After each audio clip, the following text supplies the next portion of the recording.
Everybody, this is Frederick Douglass Bussey back with another lesson training. We're talking about business and how six-figure business owners can grow and scale their business.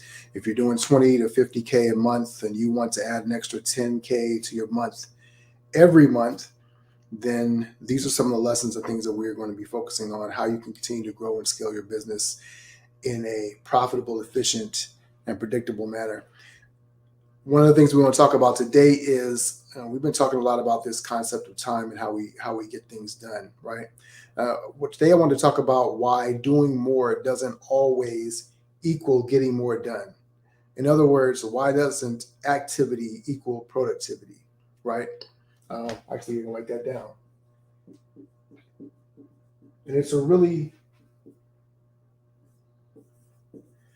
simple concept, but a lot of us get it wrong.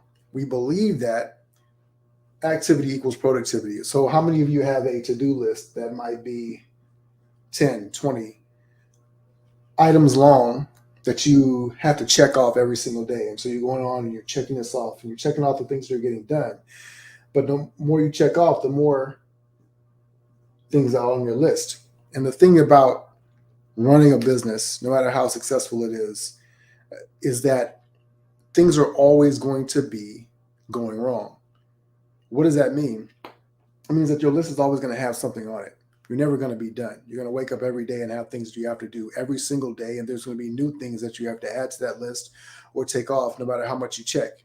And so what we want to do is we want to understand why our activity doesn't always equal productivity, but how can we be more productive, right? How can we put more checks and more wins on this side of the ledger? We're going to talk about that here in a second. Let's go to work.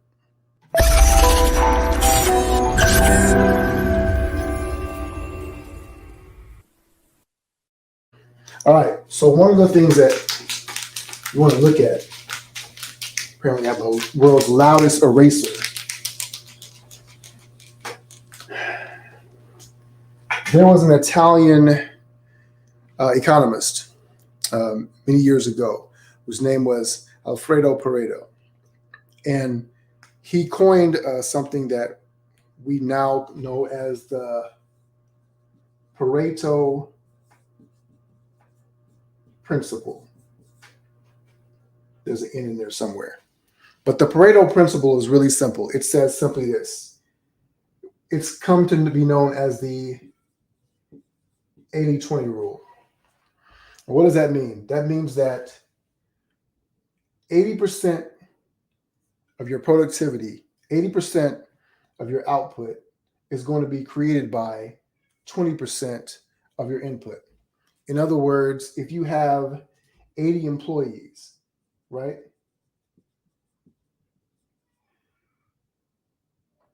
I'm sorry, if you have employees, let's say you have 10, but 10 employees, then 80% of the work or the results will be from 20% of your employees. Why is that? It's because that when you find out across the law of averages and we work with any system, this is even true in like biology, engineering, technology, that you're going to find that certain amount of inputs are going to generate more exponential results than others, right? And that's a really important factor because when you start looking at what you're doing every single day, but if you're not understanding how you're going to measure the results, then you are starting to look at everything as equal. So you may remember in a video I shared a little while ago, we talked about the 5 things, the 5 lies about time, the 5 myths that we believe. And one of those beliefs is that all time is equal and that all tasks are equal. So that's 2 different things, but all tasks are equal and all time is equal. And in reality, that's not true.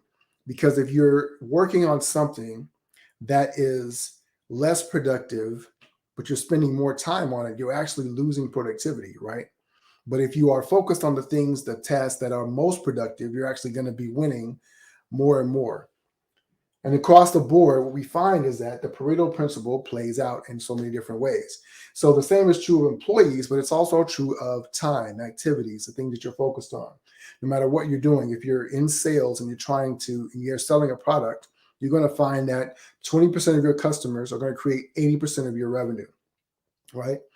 And it even works out in economics. Income inequality is something that is really, really on people's minds and prevalent, especially when we start talking about recessions and economic downturns and inflation and things of that nature.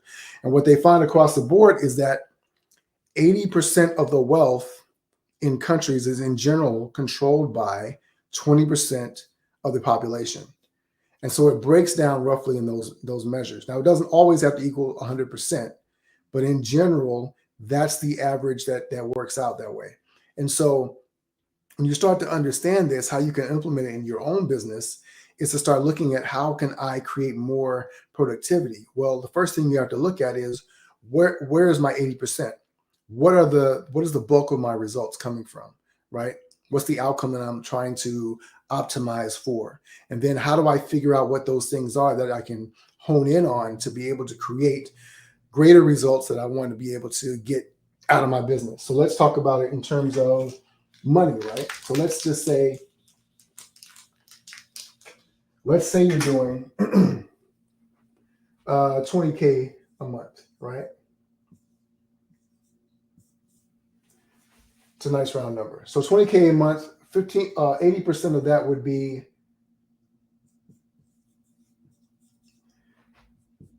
$15K, right? Which means that there is something that you're doing that's producing the bulk of what you're working on. Actually, that's not right. That should be 16K. Right? So something you're doing is resulting in the bulk of your revenue. And that's important. Great. But imagine that you're spending 80% of your time doing things that only get you that extra $4,000 a month. Now, what you're in essence doing is you're losing the opportunity to maximize this 16%. Imagine if you could take the other 80% of your time and focus it strictly here, right? Focus it strictly here. So now you're actually creating 5 times this amount of money, right?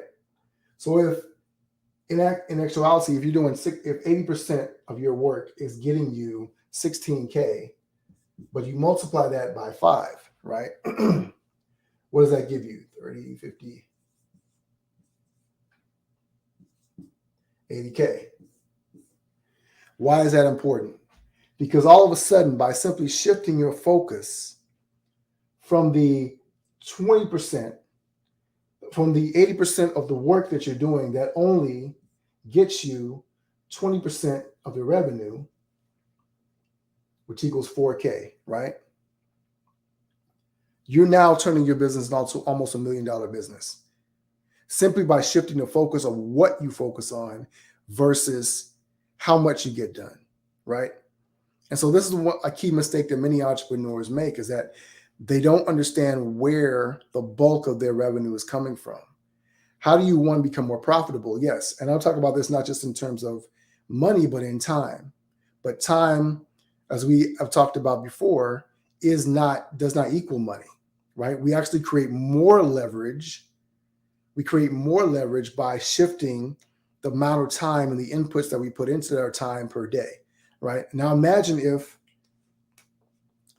simply by the last thing I want to share, okay? And Debbie's commenting. Hi, Debbie, how are you? Debbie said, I'm gonna put your comment up. By shifting our focus on what it is we're focusing on, shifting to 828. That's right. Right. Well, here's the other thing. So, and Debbie, you made the comment, simplify. So this is a very simple way of looking at it, but we can make it more complex. The thing about being able to scale your business is that you also want to be able to scale complexity. And when I say scale complexity, it means that if 20% of what you're doing is getting you 80% of the results, and you shift all your focus to that 20%. But what if let's say that this 80% of the things you're focused on, let's say that out of all the things you're doing, sales is the thing that generates the most, or your marketing is the thing that generates the most. Out of everything that you're doing, the 80-20 rule still applies. So there's 20% of this 80%, or 20% of this 80% that you're getting generated is still being generated. It's still generating a greater result. And so if you can focus on the 20% of the 20% of the 80% of the 20% that you're getting the output from, right? Now you can create exponential results because you understand how to optimize for that time. It could be that you're doing, well, I'll give you an example. So Microsoft will look at the different error messages that they get. So let's say your computer messes up, right? And when it messes up, you get the error message and ask if you want to send the actual error, notify Microsoft or Apple or whoever, right? So Microsoft is getting those answers, getting those error messages back. And what they realized was, if we just focus on the 20% of the error messages that we get back, because they represent 80% of the problems, we can exponentially fix our software so that it operates at 80% more efficiency, right? And so when you can focus on that part, you don't have to do all the things, because trying to fix everything doesn't get an equal outcome. It doesn't improve the outcome that you're getting exponentially. But if you focus on the part that really moves the needle, right? It's essentially like focusing on the right end of the shovel, right? Because the end of the shovel, the metal part at the bottom, is the biggest piece. But if you focus simply there, you're not going to get as much outcome. If you focus on the handle, and on the end of the handle, you're actually able to create a lever that moves the needle more powerfully for you, right? And so that's how the 80-20 rule really breaks down. And then we can break it down even further and focus on, let me illustrate it this way, because I look like an algebra teacher up here, and I'm really not. Well, let's say that the 80-20 rule is represented by this box of outputs, right? And so we know 1, 2, 3, 4, 5. This is your 20%, right? So this is your 20. Am I even on camera? Okay. This is the 20%. And this is your 80%.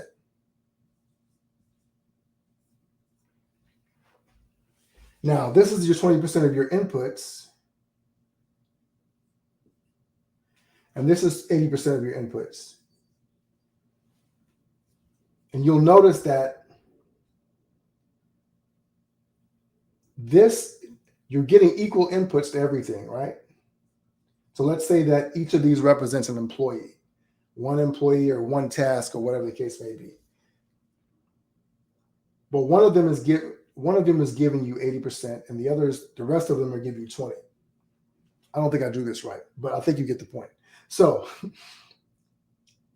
but imagine that now you go and you look at, okay, but what is the 20% of the 80% that I'm getting? So if I go here and break out this box and say, okay, but if I just add this element and focus here, right? Focus all my energy here, that's the key to getting this 80% done. And we just focus on that one thing, that can make me more efficient and more effective in every way possible. So drop some comments below if you're watching this live, you're watching this on replay. Let me know if this has been valuable for you. Why the Pareto Principle, the 80-20 rule works, and how we can apply that more to your business. We dive much deeper into this because there's a lot of different ways you can break this out and really start to understand how you can use this in your time to be more efficient in what you're doing. If you're stressed out, if you're always trying to figure out how you can get your 15, 12, 10-hour days cut down so you have more time to be with your family, to be able to enjoy the life that you're trying to build through your business, to be able to create more impact through the work that you're actually doing, then this is definitely something that you want to do. You want to check out the More Time, More Money Challenge, which is going to be coming up soon. You'll be hearing more information about that. But also feel free to drop a comment, send me a message, reach out to us here at Icon Status and let us know if there's some way that we can help you to continue to grow and scale your business and get it going. If there's anything that you would love to hear us talk about, a concept or something that maybe as a challenge that you're dealing with, we're always looking for great content to be able to share in the Facebook group. For those of you who are watching this in the Facebook group, we have the 7-Figure Circle, $1 Million Mastermind, which is a free Facebook group full of trainings, master classes, great content like this video and others. I guess I'm patting myself on the back, calling it great content. But if you think it's valuable, then hopefully it is for you. And what we want to be able to do is share more of these things with you to be able to continue to help the community of entrepreneurs to grow, become more powerful and impactful. And yes, build bigger businesses that create more impact, a bigger footprint of good and positivity in the world. So with that being said, I don't see any other comments, so we're going to get out of here. Thank you, Debbie. Appreciate the check marks. And as always, I'm Frederick Douglass Bussey. Ever forward.